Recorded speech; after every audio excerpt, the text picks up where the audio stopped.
No vídeo de hoje eu vou te falar 4 razões de por que às vezes você como cristão se sente inapto, incapaz e não consegue cumprir o seu chamado e nem responder a Deus em toda a sua plenitude. Hoje existem muitos cristãos que eles estão adormecidos, apagados, desanimados, não têm encorajamento para pregar e isso independe da idade, tá pessoal? Independe da idade de você que está me ouvindo aqui, seja você novo, seja você um pouco mais velho.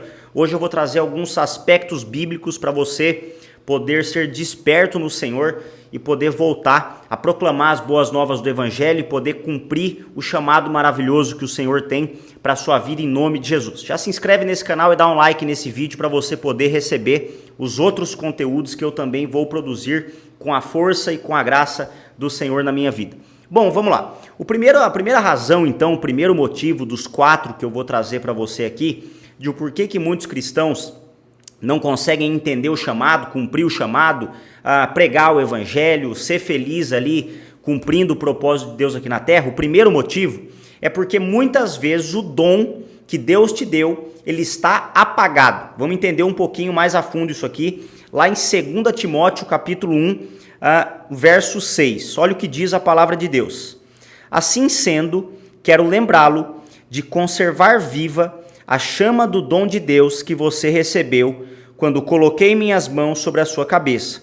Pois o Espírito que Deus nos deu não é de covardia, mas de poder, de amor e de equilíbrio. Tem uma outra versão que eu gosto que diz o seguinte: por esta razão, pois, te admoesto que reavives o dom de Deus que há em ti. Então essa é uma palavra muito chave aqui para o que nós queremos trazer. Reavives o dom que há em ti. Então muitas vezes você é como aquele jogador de futebol, né, que já foi profissional, que tem um preparo físico, que já jogou boas partidas de futebol, só que com o passar do tempo, às vezes você machucou o joelho machucou o tornozelo outra vez, e você foi desanimando do futebol e parou. E aí o apóstolo Paulo vem e fala: Timóteo, eu te admoesto, eu te falo, eu te peço, reavives esse dom que há em ti. Então existe um aspecto do dom de Deus para o chamado, do dom de Deus para o ministério, do dom de Deus para os encargos que o Senhor colocou no seu coração, que você não vai perder, ele só vai ficar adormecido dentro de você. E alguns estudiosos dizem, né, não vou entrar em polêmica aqui, se você não acredita no dom de línguas, não tem problema, mas alguns estudiosos eles dizem que quando você ora em línguas estranhas, né, quando o Espírito ora dentro de você, lá no seu quarto sozinho, obviamente não na frente dos outros, né, lá no seu quarto sozinho, quando você estimula esse dom de línguas e você começa a permitir que o Espírito vá azeitando as suas entranhas, o Espírito vá azeitando a seiva da árvore da vida que Jesus plantou dentro de você, quando você vai orando em línguas e o Espírito vai falando através de você, este dom que há em você começa a ser reavivado, começa a ser reativado. Então, uma boa forma de você reavivar o dom que há em ti não é apenas pensando, nossa, mas será que eu tenho que jogar em alto nível de novo? Será que eu tenho que sair agora da estaca zero e voltar a ser quem eu era? Não, esquece essa história. Esquece esse negócio de ficar preso no passado. Muitas vezes o dom está adormecido na sua vida porque você fica lembrando de feitos que você fez em 1900 e bolinha. E aí, como você hoje não está em forma, você acaba travando e apagando este dom. Este dom acaba sendo apagado dentro de você. E aí Paulo vem para Timóteo e fala: reativa esse dom, meu amigo, reaviva esse dom. E para você reavivar esse dom, não significa que você tem que executar os grandes feitos que você executava com a força, com o poder de Deus no passado. Significa só que você tem que entrar por um caminho de reativação desse dom, de liberação da palavra, de liberação da unção que o Senhor vai colocar dentro de você. Então, a primeira coisa aqui, se você quer voltar a cumprir o chamado de Deus na sua vida, ou se você quer dar uma despertada, né, não apagues esse dom que há em você, mas proclame a palavra de Deus, busque ambientes que você vai poder exercitar esse dom, né? Se você já foi no passado um grande missionário, não queira voltar a fazer missões na mesma intensidade que você fazia no passado. Vai pregar para alguém no supermercado enquanto você faz compra? não é? Se você já foi um grande líder, um líder de pequeno grupo, ou se você já foi um pastor, pregou em igrejas e tal, e o mover de Deus, não queira voltar, né, jogando a Liga dos Campeões. Volte, né, abençoando irmãos da sua família, fazendo uma célula, um culto familiar, abençoando a sua esposa e os seus filhos, abençoando seu tio, sua prima, seu pai, sua mãe. Comece a pregar para essas pessoas. Por quê? Que aí você vai pregando, você vai exercitando esse dom. Se você teve dom de fluir em ministério de cura, por exemplo, e curou milhares de pessoas em cruzadas, glórias a Jesus por isso, que Deus te usou. Mas não queira voltar da mesma forma. Vai orar por um enfermo em um hospital, vai orar por uma criança em um orfanato, vai orar por um preso em uma cela de prisão, né? Que aí você vai ativando isso e em paralelo você vai para o seu quarto orar. E se você acredita no dom de línguas, né, você vai orando em línguas e o Senhor vai acendendo, reacendendo e reavivando esse dom que há em você. Então trate essa ativação de dom como uma coisa simples, porque tudo que é complexo não é fácil de executar. Se você trazer uma complexidade para essa situação, você vai ficar travado. Porque é como você chegar para um cara que ele já foi maratonista e está aposentado e falar para ele: meu amigo, seguinte, nós vamos correr uma maratona de 200 quilômetros e eu preciso que você se prepare em 3 dias e vai. O cara não vai dar conta, pessoal. Agora, talvez se for uma corridinha de bairro de 3 km, o cara, não, isso aí é possível de eu fazer, então eu vou voltar para esse caminho. Então, nunca queira voltar no caminho em alta intensidade. Ninguém que está apagado, ninguém que está travado, ninguém que machucou, volta em alta intensidade. Você tem que voltar pouco a pouco, amém? Então, esse é o primeiro ponto aqui. Um segundo aspecto, né, de por que muitas pessoas não conseguem cumprir esse chamado, não conseguem entrar no caminho do propósito de Deus, está lá em Efésios capítulo 5, né? Eu vou tentar ler aqui na minha Bíblia de papel, e até uma recomendação que eu faço para você: tenha uma Bíblia de fácil entendimento, tá? Eu sei que tem muita gente que é uma frescura com esse negócio de Bíblia, cara, e o cara vai ler a Bíblia e não entende nada. Essa foi a primeira Bíblia que eu ganhei quando eu me converti, né? É a Nova Bíblia Viva, acho que é da editora Mundo Cristão. É uma linguagem atual. E eu gosto muito dela porque quando eu leio, eu entendo. E aí aqui eu tenho as minhas rebarbinhas, faço as minhas anotações. Então, cara, compre uma Bíblia que você entende. Senão você vai ficar lendo numa versão que você não entende a nada e isso não vai trazer edificação para você. Mas voltando aqui para o contexto do que a gente está falando, Efésios capítulo 5, eu vou ler o verso 14, né, que diz o seguinte, a palavra do Senhor: é por isso que foi dito, desperte você que está dormindo e levante-se dentre os mortos e Cristo iluminará você. Então assim, esse versículo aqui, a gente tem que tomar muito cuidado para não interpretar a Bíblia de uma forma daquilo que não está sendo dito. Então veja só, Paulo ele começa o contexto de Efésios capítulo 5 dizendo o seguinte: sede, pois, imitadores de Deus, como filhos amados, e andai em amor, como também Cristo vos amou e se entregou a si mesmo por nós, em oferta e sacrifício a Deus em cheiro suave. Então olha só como que o apóstolo Paulo começa o capítulo 5 aqui de Efésios, né? Ele começa trazendo um querigma. O que é um querigma? É reforçando a sua identidade, reforçando quem você é em Cristo. Então todo o ensino para você conseguir, né, despertar esse chamado adormecido, que é o segundo ponto aqui do nosso vídeo, né? Para você despertar esse chamado adormecido, muitas vezes você vai ter que começar a relembrar o querigma, né? Eu não sei se você sabe, mas muito provavelmente as cartas paulinas elas foram divididas em duas grandes partes, dois grandes pontos, que chama querigma e didaquê. Depois você procura isso aí. Querigma é a forma do apóstolo de começar o ensino trazendo uma reativação, uma reafirmação e um esclarecimento de quem você é em Cristo, né? Se você não sabe quem você é em Cristo, que é o querigma, não vai conseguir executar o didaquê, que é a parte prática. Então, só existe prática após o entendimento da doutrina correta de quem você é em Cristo Jesus, certo? Então, ele está fazendo aqui em Efésios 5, ó: sede imitadores de Deus como filhos amados. Então ele está dizendo o que para você? Você é um filho amado. Se você não entende que você é um filho amado, que Deus não está irado com você, que Deus está satisfeito com o sacrifício de Cristo na cruz, que pagou pelos seus pecados, não vai adiantar você fazer nada e muito menos se envolver com o ministério chamado, que você não vai dar conta. Então já começa falando o quê? Imite Deus, mas como filho amado. e andei em amor. Qual que é o amor, pessoal? Lá em 1 João capítulo 4, verso 19, se não me falha a memória, tem a descrição de amor, né? É a descrição de amor. Vamos ler aqui juntos? 1 João 4, capítulo 19. Eu vou recitar de cabeça aqui. Ó. E nisto consiste o amor, não em que nós tenhamos amado a Deus, mas em que Ele nos amou e a si mesmo se entregou como propiciação pelos nossos pecados. Então, muitas vezes na sua vida, você acredita que você tem que amar a Deus sobre todas as coisas. E beleza, isso é um mandamento bíblico, é correto, e glórias a Jesus por isso. Mas você só vai conseguir amar a Deus, você só vai conseguir desfrutar do amor do Senhor, se você entender o quanto que você foi amado, o quanto que você é amado. Então, a definição bíblica de amor não é o seu amor por Deus. Então, ele está dizendo aqui, ó, andar em amor. Qual amor? O amor de 1 João capítulo 4, verso 19, que Ele nos amou e a si mesmo se entregou como propiciação pelos nossos pecados. Lá em Romanos capítulo 5, né? Não sei se é capítulo 5 ou se é capítulo 8, mas diz assim a palavra de Deus. Meu Deus do céu, sempre que eu falo a referência eu esqueço, né? Mas eu vou lembrar. Mas a Bíblia diz que Jesus...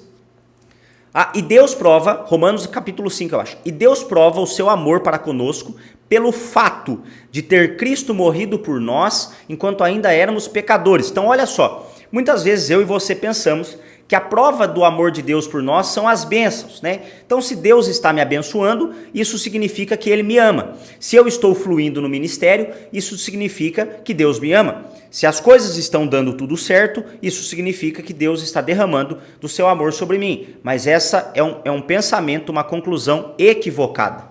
Não é isso que a Bíblia diz lá em Romanos 5 ou 8, não sei qual dos dois, depois você procura aí. A Bíblia diz o quê? Que a prova do amor de Deus, e Deus prova o amor dele para conosco, é pelo fato de ter Cristo morrido por nós enquanto ainda éramos pecadores. E aí por que eu estou dizendo isso? Porque se você estiver com o seu chamado adormecido e quiser despertar você que está dormindo, você vai ter que entender qual que é a fundamentação do amor de Deus por você. Você vai ter que entender que a prova do amor de Deus não é você ter conseguido ser mantido no ministério ou não. Não é essa a prova do amor de Deus por você. A prova que você é amado é que Cristo morreu por você enquanto você ainda era pecador. Pecador miserável, Deus entregou Cristo por mim e por você. Glórias a Jesus por isso. Então, com base neste ensino, com base neste entendimento do querigma, aí Paulo entra no didaquê. Então evitais aqui no verso 3, a fornicação, a impureza, a avareza, né? Que isso nem se nomeie entre vós, que vocês são santos, nem palavras torpes, nem chacorris. Eu vou ler em outra versão, que senão eu não vou nem entender o que ele está falando. História suja, conversa indecente, gracejos inconvenientes, que nem seja visto entre vós essas coisas. E aí ele fala um versículo chave aqui, que é o verso 13. Ele diz o seguinte: mas quando vocês se expõem à luz, aquilo que é oculto torna-se visível, porque a luz torna visíveis todas as coisas. E aí no verso 14 ele fala: e por isso que foi dito, desperta tu que dormes, levante-se dentre os mortos e Cristo iluminará você. Isso é uma alusão, Paulo está fazendo uma citação a Isaías 26, onde diz o seguinte: os teus mortos viverão, os teus mortos ressuscitarão, despertai e exultai, vós que habitais no pó, porque o teu orvalho a Deus será como o orvalho das ervas, tarará, tererê. Então ele está fazendo uma citação a Isaías, segundo o que dizem os estudiosos, mas tem uma aplicação prática para nós, né? Que é um clamor de um hino cristão.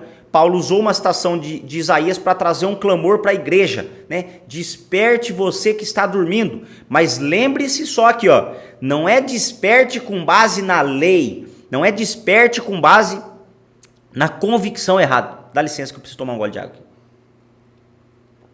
Oh Deus, me dê voz para aguentar falar tanto assim. Então assim, Paulo está dizendo que uma vez que você entendeu o amor, uma vez que você entendeu a sua identidade, uma vez que você entendeu que você tem que se expor e andar na luz, uma vez que você entendeu tudo isso, agora então você está apto para despertar. Então se você está dormindo, muito provavelmente alguma raiz de amargura, alguma raiz de condenação, alguma raiz de acusação, está impedindo você de conhecer quem você é, no verso 1, que é um filho amado, e como Cristo te amou, no verso 2, né, e nos versículos que nós lemos, 1 João 4,19 e Romanos capítulo 5, verso 8, deve ser esse que eu te falei da prova do amor de Deus para nós. Então, uma vez que você não está tendo este entendimento, você acabou adormecido, adormecendo o seu chamado. E aí o apóstolo Paulo vem e fala para a galera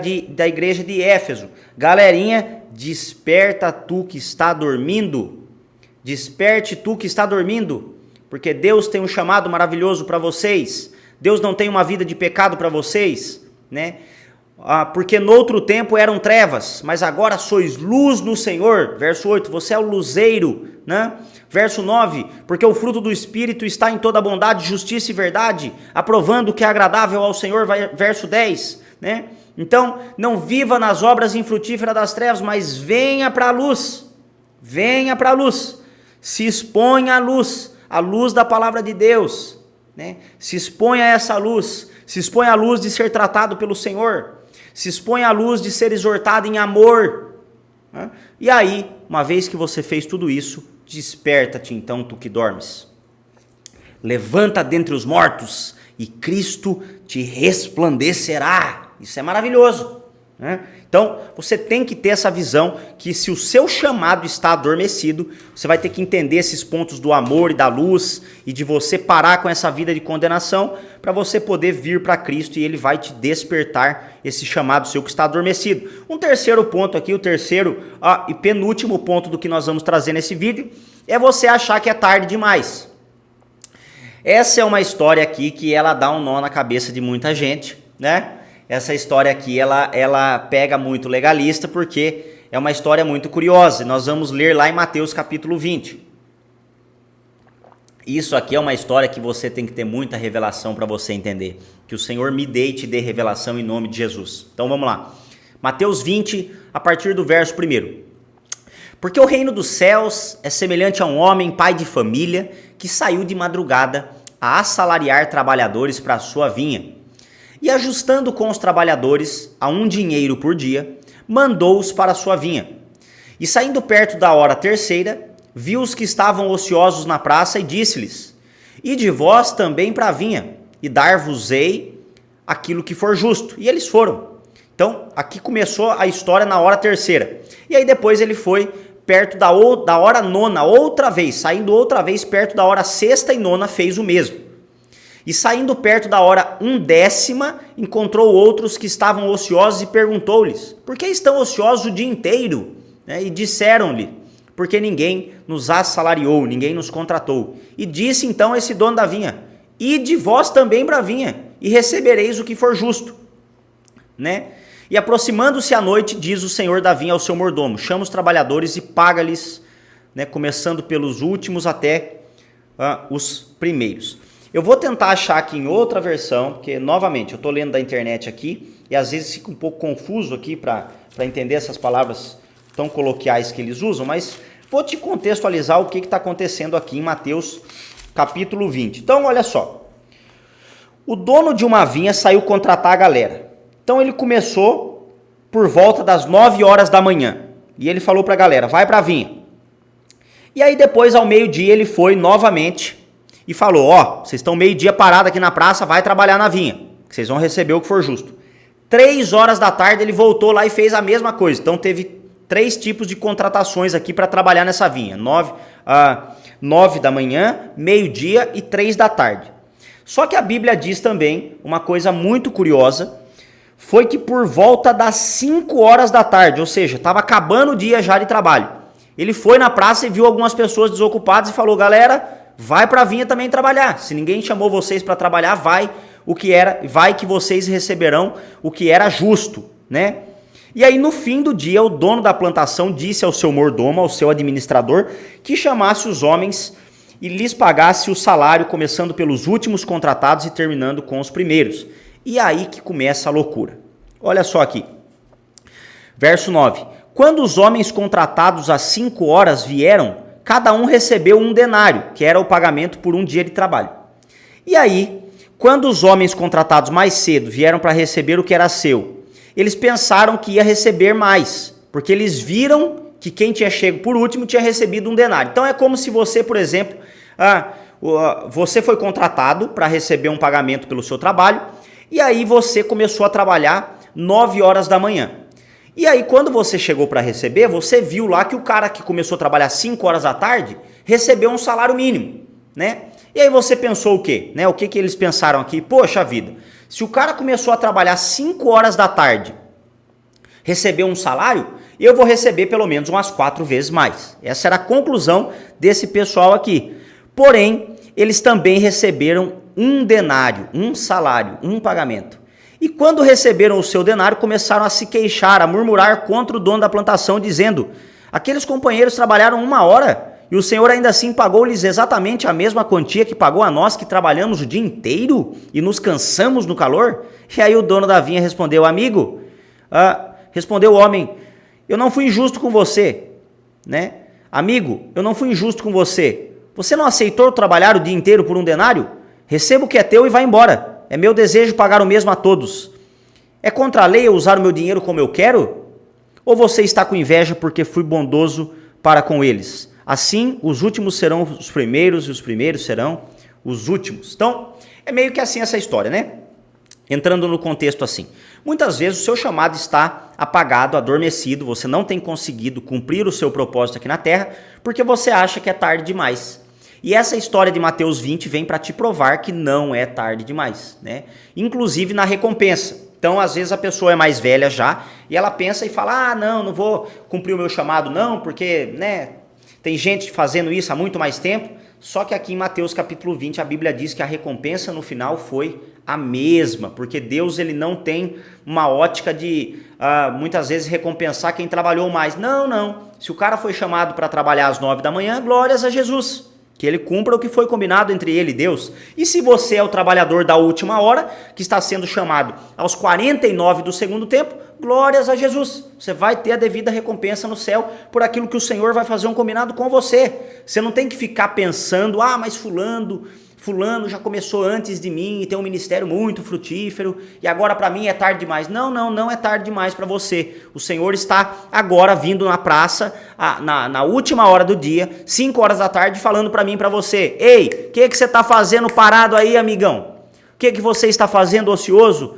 Deus, mas não tem nada para mim. Vem para vir trabalhar.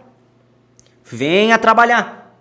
Venha comigo trabalhar. Então, muitas vezes o seu chamado está adormecido, muitas vezes você não tem conseguido cumprir o seu propósito por você achar que é tarde demais. Mas hoje o Senhor diz para mim e para você aqui em Mateus capítulo 20, em nome de Jesus, vem para vir trabalhar, porque não é tarde demais. E para a gente fechar esse vídeo, já estamos chegando a quase 30 minutos de vídeo, aleluia, dá um like nesse vídeo, se inscreve no canal se você está até aqui comigo. A última coisa, e uma das principais coisas, que é uma loucura, que é um escândalo da cruz, está lá em 2 Coríntios, capítulo 12. A Bíblia diz que Paulo, ele tinha um espinho na carne, né?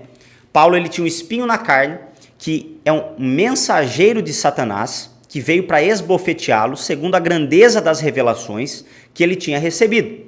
Então, Paulo, ele tinha esse espinho na carne, certo? E a Bíblia diz que Paulo orou por 3 vezes para que Deus tirasse esse espinho na carne. Isso está lá em 2 Coríntios, capítulo 12. Paulo orou por 3 vezes e pediu ao Senhor: tire esse espinho da minha carne, não quero conviver com isso, né? Que era um mensageiro de Satanás, que o próprio Deus havia permitido para poder trazer para Paulo uma sensação, uma convicção de dependência total do Senhor, né? Alguns estudiosos dizem que esse espinho na carne era perseguição religiosa. É meio que como assim, onde Paulo chegavam alguns líderes religiosos e começavam a incitar a multidão contra o apóstolo. Então, isso era um espinho na carne de Paulo. E aí o pessoal apedrejava, caluniava e tudo mais. Só que aí vem a resposta do Senhor. Só a nível de curiosidade, quando Paulo ora 3 vezes, Jesus também, no Getsêmani, se não me engano, orou 3 vezes. Daniel orava 3 vezes por dia. Não sei se era Daniel, acho que era. E o número 3, ele aponta para uma oração completa. Então não é a quantidade, é o estilo. É meio que como se fosse uma alusão ao versículo que diz: Pedi, batei e buscai. 3 vezes, né? Então 3 vezes significa uma oração intensa, um clamor intenso, um pedido incessante e intenso. E aí vem a resposta do Senhor no verso 9. Mas ele me disse, a minha graça é suficiente para você, pois o meu poder se aperfeiçoa na fraqueza. Então olha só que loucura o que está acontecendo aqui. O quarto e último motivo, porque muitas vezes o seu chamado está adormecido, você não está conseguindo cumprir o seu propósito na terra, e você está triste, insatisfeito, e não está conseguindo ser usado por Deus naquilo que Ele tem para você, é porque você está pensando que é fraco e não dá conta. Às vezes você tem algumas áreas da sua vida que você é fraco, às vezes você tem algumas crises no seu caráter que você não consegue vencer e por isso você está paralisado. Por isso você não tem conseguido avançar. Por isso você não tem conseguido ter paz com Deus, frutificar. E aí a Bíblia está dizendo que Deus ele vem para nós e ele fala, olha só meu querido, a minha graça te basta e o meu poder se aperfeiçoa na fraqueza. E aí Paulo ele continua dizendo, portanto, eu me gloriarei ainda mais alegremente em minhas fraquezas para que o poder de Cristo repouse sobre mim. Então isso aqui é uma coisa muito difícil de se entender, tem que ter muita revelação, mas eu vou trazer alguns pontos para você aqui para a gente encerrar esse vídeo. Então veja só, muitas vezes você tem uma área da sua vida que você é mais tentado e de vez em quando você cai e levanta, cai e levanta, cai e levanta. O que é isso? É uma fraqueza na sua vida. Isso aqui já saiu, não tem nada a ver com o espinho na carne do apóstolo Paulo, tá? Estou só trazendo algumas aplicações práticas para você entender. Então às vezes você é imaturo, às vezes você tem algum pecado que você tem lutado contra ele, você não quer viver em pecado, mas às vezes o pecado vem e te derruba. Às vezes você é uma pessoa desequilibrada emocionalmente, você sofre de crises emocionais, pensamentos intrusivos e malignos. Às vezes você é uma pessoa nervosa, uma pessoa que não tem domínio próprio. Às vezes você é uma pessoa fofoqueira e isso te machuca, né? O que são essas coisas, pessoal? São fraquezas. E muitas vezes você quer ser o fortão, você quer ser o bravão e você não consegue vencer a sua carne. Sozinho você não consegue vencer a sua carne. E aí a Bíblia vem e fala o seguinte, meu amigo, é quando você está fraco que aí então você é forte. É quando você é imaturo que aí então o poder de Deus vai se aperfeiçoar sobre você. É naquele dia mal que você viveu, que você brigou com a sua mulher e pediu perdão, se arrependeu, mas ainda tem o sentimento de, poxa vida, como eu sou fraco. É nesse dia então que quando você abrir a boca para você pregar, que o poder de Deus vai se aperfeiçoar na sua fraqueza. Por quê? E por que isso? Porque Deus ele não pode dividir glória com ninguém. Então se todos que forem pregar forem os Billy Graham da vida, e nem falando que esse cara era um santarrão, nem sei da vida desse cara, estou só usando uma ilustração para você aprender. Se todo mundo que fosse ministrar uma palavra, cumprir um propósito e seguir no chamado de Deus fosse tão bom assim, tão forte assim, quando chegar no momento de dar glória, o cara vai falar, não, mas eu orei demais, cara, eu jejuei demais. É glória a Deus, mas tem jejum. Meu amigo, aqui não. A glória é de Deus, mas tem oração demais. E nem estou falando que oração e jejum é errado, estou falando só da motivação do coração. Então, Deus às vezes permite algumas coisas acontecerem comigo, com você, para você ser esbofeteado. Porque aí, uma coisa é você pregar na célula depois da semana inteira de jejum. Uma coisa é você pregar no culto depois da semana inteira de jejum e oração e o êxtase espiritual. Outra coisa é você pregar no culto após ter acabado de ter uma discussão no trânsito e xingado o cara de demônio para cima. O que é isso? Você fez o erro, pediu perdão, teve o seu momento de fraqueza e aí Deus ele vem e fala, é hoje meu amigo, hoje você vai entender o que é a graça de Deus. O meu poder vai se aperfeiçoar na sua fraqueza e você vai dar glórias ainda a Deus na sua fraqueza para que sobre você o poder de Cristo repouse. É isso que Paulo está falando. Então Paulo ele aprendeu a não dar graças apenas quando muito maduro. A Bíblia diz que Paulo, quando ele começa o ministério, ele solta a seguinte afirmação, eu de fato sou o menor entre os apóstolos. E aí ele amadurece um pouco. Ele cresce na fé, cresce em revelação, cresce em fruto, e aí ele chega a uma outra conclusão. De fato, eu sou o pior dentre os irmãos, o menor dentre os irmãos. E aí no final da vida de Paulo, no ápice do seu ministério, onde ele tinha passado por tudo, combatido o bom combate, vencido a batalha e guardado a fé. Ele já era o ápice da maturidade que um cristão poderia atingir, o fera dos feras, o top dos tops, um cristão extremamente maduro. E aí ele tem uma conclusão no final do seu ministério. De fato eu sou o pior dos pecadores. Você vai encontrar isso nas cartas paulinas. E por que que ele chegou a essa conclusão? Porque maturidade, pessoal, não é você ser o santarrão. Maturidade não é você achar que você é bom. Maturidade é você entender que quanto mais graça, mais revelação, mais fruto, mais favor de Deus sobre a sua vida, mais você tem crescido no Senhor, mais pequeno você se torna na sua carne, no entendimento de, poxa vida, de fato eu sou muito fraco, de fato eu sou o pior dos pecadores. E aí o poder de Deus vem e se repousa sobre a sua fraqueza. E você reconhecer que é o pior dos pecadores não significa que você vai viver com autocomiseração e nem desvalorizando quem você é em Deus, não é isso. O entendimento de saber que você é o pior dos pecadores é de chegar à plena convicção de que na sua carne não habita bem nenhum. É de chegar à plena convicção de que mesmo nas suas fraquezas o poder de Deus repousa sobre você. É você chegar à maturidade de entender que mesmo na sua imaturidade, na sua incapacidade, nas suas crises emocionais, nos pecados corriqueiros que cercam a sua vida muitas vezes, ainda assim o poder de Deus se aperfeiçoa na sua fraqueza. E aí você consegue responder ao Senhor com essa ótica, que no dia que eu estou fraco, é aí que eu sou forte. Porque se você tiver que ser forte todo dia, você não vai dar conta de cumprir o chamado de Deus. Né? Você não vai dar conta de cumprir o propósito de Deus. Vai ser um tormento na sua vida, um inferno viver assim. Então, a última coisa que eu queria falar para você é: não pense que você é fraco demais. Tenha certeza, eu sou fraco demais mesmo. Eu sou o pior dos pecadores. De fato, até o assassino ele está em uma posição melhor do que eu. Né? De fato, até o pecador mais miserável da terra ele está numa posição melhor do que eu. Eu sou o pior mesmo. Né? Eu tenho entendimento disso. Mas ainda assim eu tenho certeza que mesmo sendo tão ruim assim, o poder de Deus vem sobre mim porque é Ele que faz. Ele realiza a obra, Ele prega através da minha vida, Ele me usa mesmo nos piores dias da minha vida. Eu sou apenas um instrumento nas mãos do oleiro. Não sou eu que vivo, mas Cristo vive em mim. A vida que eu vivia na carne, hoje vivo pela fé no Filho de Deus que me amou e a si mesmo se entregou por mim. Não é? Quando você tem essa revelação que agora você está morto em Cristo e Ele vive, então você não tem mais que colocar a sua carne num lugar inapropriado.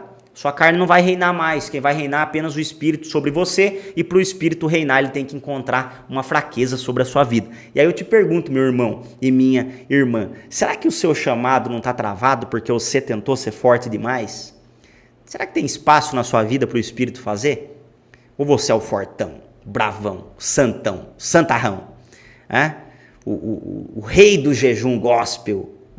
Será que você não se tornou esse tipo de pessoa? Porque aí não tem margem para o poder de Deus se aperfeiçoar sobre a sua vida. Amém? Espero que você tenha gostado desse vídeo. Dá um like nesse vídeo, se inscreve no canal e compartilha com 3 amigos que podem ser edificados por essa palavra. Nos vemos no próximo vídeo. Até a próxima, em nome de Jesus.